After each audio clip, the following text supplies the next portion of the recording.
Ciao a tutti ragazzi ed eccoci qui per un nuovo video. Come al solito, prima di iniziare vi ricordo di iscrivervi al canale per non perdervi tutti gli aggiornamenti, di lasciare un bel like o un commento se il video vi è piaciuto e se volete supportare il canale troverete qui sotto sempre in descrizione il link al mio Patreon. Bene, torniamo a noi e partiamo subito a bomba. Questa volta Lego è uscita un pochino dagli schemi e ci ha impressionati molto ridimensionando una delle 7 meraviglie del mondo con il set Lego Architecture 21056, il Taj Mahal, ed è il secondo in termini di grandezza dopo il set 21010, Robbie House. Abbiamo già visto che sono state rilasciate altre due edizioni in precedenza, una nel 2008 e una nel 2017, completamente identiche con quasi 6.000 pezzi ciascuna, che si differenziano esclusivamente per alcuni dettagli sostanziali che vediamo elencati di seguito, ma che non riguardano la costruzione del set stesso. Questa nuova versione, nettamente ridimensionata, è uscita nei Lego Store il 1° giugno di quest'anno e contiene un terzo del numero di pezzi a cui siamo abituati, solo 2022. Viene venduto ad un prezzo di 99,99 € e le sue dimensioni sono 20 cm di altezza, 23 cm larghezza e profondità. Anche questo nuovissimo set è pensato per un pubblico adulto, infatti è un 18+. Le immagini del box visto da davanti rappresentano un classico sfondo nero con il set in primo piano visto di 3/4, mentre il retro della confezione, oltre a raffigurare alcune immagini fotografiche del vero Taj Mahal, presenta anche la vista dello stesso da una prospettiva frontale, nonché alcuni passaggi della build.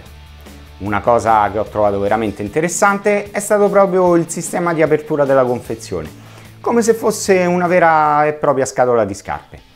Non avendo mai recensito un set Architecture fino ad ora, suppongo che anche le altre confezioni in precedenza si basino sulla stessa idea, quindi mi raccomando fatemelo sapere nei commenti che sono molto curioso.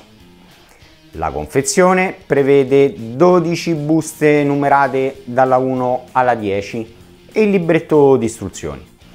Non ci sono nuovi pezzi stampati, ma alcuni sono presenti nuovi colori, come ad esempio i reticoli delle finestre in bianco.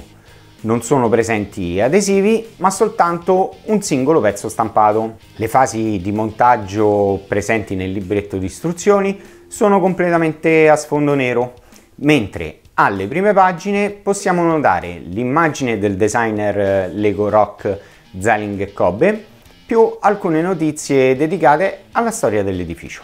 Nota informativa, come sempre, per chi non lo sapesse, il Taj Mahal non è un palazzo né un castello, ma bensì un mausoleo che custodisce le tombe di uno degli ex governanti dell'India e della sua moglie preferita, costruito per lei in memoria del suo amore. Ma passiamo ora alla build.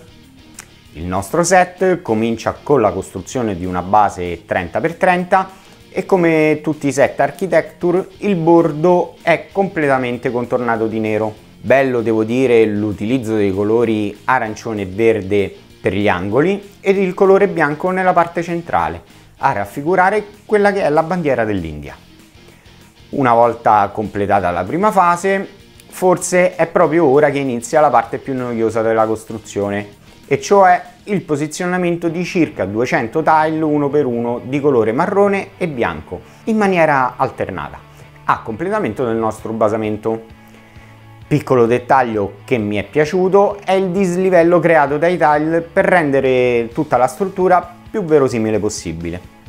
Ma passiamo ora alla fase principale della build, il mausoleo. Per ricreare l'iconico edificio ottagonale sono state costruite 4 sezioni angolari e 4 sezioni laterali, dalle tecniche di costruzione davvero interessanti, soprattutto per quelle riguardanti le sezioni angolari, come ad esempio l'utilizzo di questi brick round per nascondere gli spazi vuoti creati. Da qui la build procede in maniera molto semplice, con la costruzione di una struttura interna che non è altro che la seconda delle due tombe ricreate all'interno del set. Infatti la prima è subito presente nel piano seminterrato del Taj. A questo punto si passa alla finitura del tetto. La sezione centrale del tetto poggia su una base con un sistema che ne permette la facile rimozione e costruita con pezzi molto più grandi rispetto a tutti gli altri della costruzione. Si procede costruendo le 4 cupole più piccole poste ai 4 angoli della struttura superiore. Queste sono costruite con una tecnica secondo me abbastanza insolita. Non mi attrae particolarmente, ma oggettivamente ammetto che il tutto si leghi bene al design dell'intera struttura. E per concludere si completa il tutto costruendo i 4 minareti agli angoli della base della struttura, ed anche qui non mi ha fatto impazzire la proporzione degli stessi rispetto al resto della struttura, troppo sottili e sicuramente si poteva fare molto di meglio. Bene, siamo arrivati alle conclusioni e cerchiamo di riassumere al meglio le mie impressioni. Per quanto riguarda la struttura principale, il set risulta molto bello e dettagliato, soprattutto per quanto riguarda la sezione delle tombe. L'idea come è stata concepita mi piace tantissimo e mi è piaciuta anche la struttura della parte superiore. Tuttavia, anche se ritengo che siano originali alcune tecniche di costruzione, però mi lasciano ancora un po' perplesso. Bello lo stile utilizzato per il basamento, con l'aggiunta di piccoli accorgimenti che mi fanno apprezzare veramente la costruzione, anche se le proporzioni sono state completamente lasciate al caso.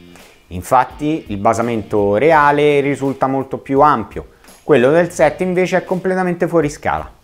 Come del resto fuori scala sono i 4 minareti agli angoli. Sicuramente con qualche accorgimento in più il tutto sarebbe stato più proporzionato e sicuramente più apprezzabile alla vista. Bene ragazzi, anche per questo video è tutto. Mi raccomando, fatemi sapere nei commenti cosa ne pensate di questo Taj Mahal e se lo acquisterete pure voi. Io vi ringrazio, un bacione e ricordatevi, solo il meglio è abbastanza.